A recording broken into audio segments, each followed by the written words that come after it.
ముందుగా వేదిక టీవీ ప్రేక్షకులకు స్వాగతం. వేదిక టీవీ చేపడుతున్న సర్వే ఏదైతే ఉందో ఇది కేవలం ప్రజల అభిప్రాయాలు మాత్రమే. వేదిక టీవీ అభిప్రాయం కాదు. నిజాన్ని నిర్భయంగా ప్రజలతో మాట్లాడి చర్చించడానికి వేదిక టీవీ ఎల్లప్పుడూ కృషి చేస్తుంది. ఇందులో భాగంగా ఈరోజు సూర్యాపేట జిల్లాకు రావడం జరిగింది. మరి ఈ సూర్యాపేటలో ఉన్నటువంటి ఆర్టీసీ బస్ స్టాండ్కి చాలా గ్రామాల నుంచి ప్రజలు నేరేడుచెర్ల, భీమారం, కోదాడ, తుంగతుర్తి, తొర్రూరు, ఖమ్మం, మహబూబాబాద్ నుంచి ప్రజలు ఇక్కడికి రాకపోకలు సాగిస్తుంటారు. మరి ఇక్కడికి వచ్చిన ప్రజలతో మాట్లాడి కాంగ్రెస్ హయాంలో రేవంత్ రెడ్డి గారు ప్రవేశపెట్టిన ఈ 6 గ్యారెంటీలు కానీ సంక్షేమ పథకాలు కానీ ప్రజలకు ఏ విధంగా లబ్ధి చేకూరుతున్నాయి, మరి అలాగే గతంలో కేసీఆర్ గారి పాలన విధి విధానాలు ఏ విధంగా జరిగాయి అనే విషయాన్ని వాళ్ళ అభిప్రాయం ద్వారా తెలుసుకునే ప్రయత్నం చేద్దాం. నమస్తే సార్. నమస్తే. మీ పేరు సార్? నా పేరు ప్రభాకర్. ఏం చేస్తుంటారు సార్? అగ్రికల్చర్. గ్రామం, మండలం? గ్రామం రెడ్డిగూడెం, మండలం మధిరాల.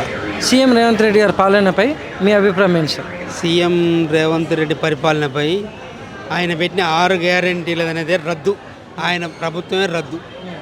అది పక్కా. ఇక నేను చెప్పవలసిన పని లేదు. ఇక మీకు అన్నీ తెలుసు. అందులో ఇది అన్నాడు, అది అన్నాడు. ఆయన పరిపాలన కంటే ఎలక్షన్ల కంటే బిఫోరు 3 లక్షలు ఇస్తున్నాడు ఇల్లు కట్టుకుంటే. ఈయన 5 లక్షలు ఇస్తే జాగా లేకపోతే 6 లక్షలు ఇస్తున్నాడు. దానికని కొయ్యాలు పెట్టి అది ఇచ్చు లేదు, సచ్చు లేదు. ఏదో బిఫోర్ మన గ్రామ పంచాయతీ ఎలక్షన్లకు ఇప్పుడు కొద్దిగా ఏళ్ళు పెడతాడు. నేను ఏం చేసిండండి, ఆయన గెలిచి గెలదలే మొత్తం విధ్వంసన చేసి పారదంగా. ఒకసారి కట్టిన కట్టడం ఈరోజు కూల్చి మళ్ళీ కట్టాలంటే ఎంత ఖర్చు వస్తుంది? ఆయన ఢిల్లీకి పోయి వస్తేనే పోయినప్పుడల్లా 20 లక్షలు అట. ఏ నెంబర్ ఆఫ్ టైమ్స్ పోయిండు రేవంత్ రెడ్డి. అంత అవసరం ఏంది ఆయన పోల్చిన అవసరం? ఎంత ఖర్చు? వచ్చాడు ఖర్చు. మరి ఆ ఖర్చు అంతా ఎక్కడ పోయి? వీడియో దివాళీ తీసిపోయింది అంటాడు. మరి వాడు పెట్టే ఖర్చు ఏంది? వీడంతా అమ్మకదగిడు, కుదవ పెట్టినని అంటాడు కేసీఆర్ను. మరి ఆయన చేసింది ఏముంది? ఆయన చేసిన లబ్ధి ఏంది, మేలేంది? ఏంటంటే బస్సు ఫ్రీ అని పెట్టిండు. బస్సు ఫ్రీ ఎవరికి పెట్టిండు? మహిళలకు పెట్టిండు. మహిళలకు ఎవరికి పెట్టాలి? 2 లక్షల జీతం తీసుకుని ఒక పద్దలమ్మకు కూడా బస్ ఫ్రీ. దేనికి పెట్టాలి వాళ్ళకు? ఇప్పుడు చేసిన మా మండల హెడ్ క్వార్టర్ ఉంది. ఒక 10-12 మంది టీచర్స్ దిగుతారు మహిళలు. వాళ్ళందరికీ ఫ్రీ. వాళ్ళ శాలరీ 2 లక్షలు. సామాన్యులకు పెట్టు. నువ్వు పెట్టినది లబ్ధి కరెక్టే. ఎవరికి పెట్టాలి? దానికి ఒక రీజన్ ఉండాలి. నెలకు ఆదాయం వచ్చేటోనికి పెడితేవి, కూలినాలు చేసుకొని అడవిలో పొంటి బతికేతోళ్ళకు ఫ్రీ పెడితే మరి ఎవడు లబ్ధి పొందింది? ఎవడు? ఎందుకు వాళ్ళకు? ఇంకో దానికి లబ్ధి కాదా? ఏం ప్రయోజనం ఉంది చెప్పండి. మనం జనరల్గా అనుకుందాము. సరే, మీరు ఒక ఎంప్లాయీ పూర్వకంగా వచ్చారు, నేను ఒక సామాన్యుల లెక్క చెప్తున్నాను. ఎంప్లాయీకి ఫ్రీ పెడితే, సామాన్యులకు ఫ్రీ పెడితే బస్సు, నీకు వచ్చిన లాభం ఏముంది? అంతా నియంత్రణ పాలన పోతుందిలే. గ్యారెంటీ పోతుంది. ఈ 5 సంవత్సరాలు కూడా నిలదొక్కోదు. మళ్ళీ ఇంకొక 2-3 సభలు పెట్టాలి. ఈ ఒక సభతోని కాదు, ఇంకా 2-3 పెట్టాలి. హైదరాబాద్లో పెట్టాలి, ఇటువంటి టౌన్లో పెట్టాలి, ఖమ్మంలో పెట్టాలి. ఇట్లా పెట్టాలి. 33 జిల్లాలు చేసిండు, 10 దిక్కుల్లో పెట్టాలి. అట్టర్ని fail. Thank you sir. Okay, thank you. నమస్తే సార్. నమస్తే.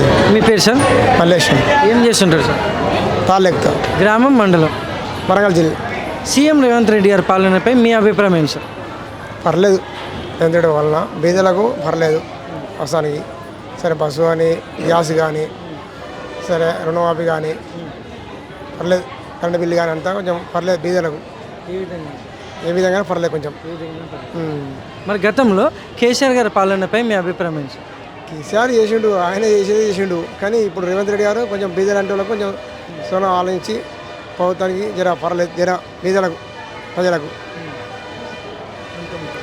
అంటే ఇప్పుడు 6 గ్యారెంటీలు ఏవైతే ఉన్నాయో కాంగ్రెస్ హయాంలో, అంటే ఎలా లబ్ధిదారులకు ఏ విధంగా లబ్ధి జరుగుతుందంటారు?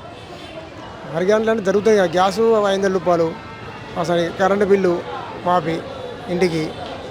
ఒకటి చేసుకుంటూ వస్తాను కదా, అన్నీ ఒకటి వస్తాను, ఒకటి అవసరానికి పర్లేదు. ప్రభుత్వం అయితే కొంచెం అప్పటికన్నా బెటర్.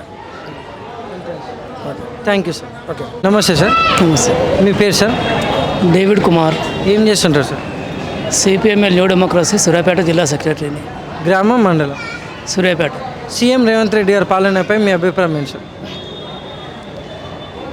సీఎం రేవంత్ రెడ్డి 6 గ్యారంటీలను ప్రజల్లోనికి తీసుకొచ్చి ఆ 6 గ్యారంటీలను అమలు చేస్తానని ప్రజలకు వాగ్దానాలు చేసి అధికారంలోకి వచ్చాడు. సంవత్సరం నాడ గడిచింది. అందులో అరకొరక తప్ప మిగిలినవి అమలు కాలేని పరిస్థితిలో ఉండడం మూలంగా ఇవాళ రాష్ట్ర వ్యాప్తంగా నిరసన ప్రదర్శనలు కూడా కొనసాగుతున్నాయి. ముఖ్యంగా ఇవాళ రైతు భరోసా పూర్తిగా అందరికీ అందలేదు. ఇందిరమ్మ ఇండ్లలో చూసినా కూడా నిన్న ఓపెన్గానే 53% అనర్హులకు అందిందనేది ఉన్నది. సరే తను చేసిన గ్యాసు ఒకటి అట్లా రుణమాఫీలో కొంత ఉపయోగపడ్డా కూడా ఎవరు అధికారులకు వచ్చినా కూడా ప్రజల సంక్షేమం గురించి ఆలోచించకుంటే ఎవరు కూడా అధికారంలో ఎక్కువ కాలం కొనసాగలేరు. అందుకని రేవంత్ రెడ్డి 6 గ్యారంటీలు అది ఉపయోగపడేది. 6 గ్యారంటీలను అమలు చేస్తే తనకు ప్రజలు మరోసారి కూడా అవకాశం ఇస్తారు. ఉద్యమకారులకు, తెలంగాణ ఉద్యమకారులకు గత ప్రభుత్వం తిరస్కరించింది అని తను 250 గజాల స్థలం ఇస్తా అని దాదాపుగా ఎన్నికల సందర్భంగా తను మేనిఫెస్టోలో పెట్టాడు. దాని మీద ఈ రోజు వరకు కూడా చర్చే లేదు. అందుకనే అమలు చేయడానికి ఆచరణ సాధ్యం కానీ ప్రజల మీద రుద్దొద్దు. ఆచరణ సాధ్యమైనవి మేనిఫెస్టోలో పెట్టుకోవాలని మేనిఫెస్టోను అమలు చేయాలి. అట్లా ప్రజలకు మరింతగా చేరువవుతారు. తను తీసుకొచ్చిన కొన్ని పథకాలు ప్రజలకు చేరువైనాయి, కావాల్సినవి కూడా చాలా ఉన్నాయి. కాబట్టి వాటన్నింటినీ కూడా అమలు చేస్తే తప్పకుండా తన ప్రజాపాలన బాగుందని ప్రజలు నమ్మే పరిస్థితి ఉంటుంది. మరి గతంలో కేసీఆర్ గారి పాలనపై మీ అభిప్రాయం ఏంటి సార్? అధికారంలోనికి ఎవరు వచ్చినా కూడా పరిపాలన గురించి మేము చెప్తూ ప్రజలకు ఒక సక్రమైన పాలన అందిస్తామని అధికారంలోకి వస్తున్నారు. వచ్చిన తర్వాత ప్రజల సమస్యలను విస్మరిస్తున్నారు. అందుకనే అధికారులకు ఎక్కువ కాలంగా ఉండలేని పరిస్థితి కూడా అదే. కేసీఆర్ కూడా ఒక నియంత లెక్కని వ్యవహరించాడు, ఒక దొర పరిపాలన లెక్కని వ్యవహరించాడు. ఫలితంగానే 10 ఏళ్ల తర్వాత ప్రజలు తిరస్కరించారు. తను కూడా అనేక వాగ్దానాలు చేసి తను కూడా రుణమాఫీ ₹1,00,000 చేస్తానని చెప్పాడు. ఆ తర్వాత 25,000 చేశాడు, మళ్ళీ సంవత్సరానికి 25,000 చేశాడు. అవి ఈ మిత్తిలో దాంట్లో కలుపుకున్నాడు. అది రైతులకేం ఉపయోగపడలే. ఆయన కూడా డబుల్ బెడ్రూమ్ ఇల్లు తీసుకొస్తానన్నాడు. అది కూడా ఎక్కడ ఎవరికి ఇచ్చింది పైలట్ ప్రాజెక్టులో మండలానికి ఒక ఊరు తీసుకొచ్చాడు. ఏ మండలంలో ఈ రోజు వరకు కూడా ఓపెన్ కాని ఇల్లు అలాగే ఉన్నాయి. అందుకనే ప్రజలకు ఉపయోగపడే వాళ్ళు, ప్రజల సమస్యలు పరిష్కరించే వాళ్ళు నిరంతరం కూడా ప్రజలు గుర్తుంచుకుంటారు. Thank you sir. వెల్కమ్.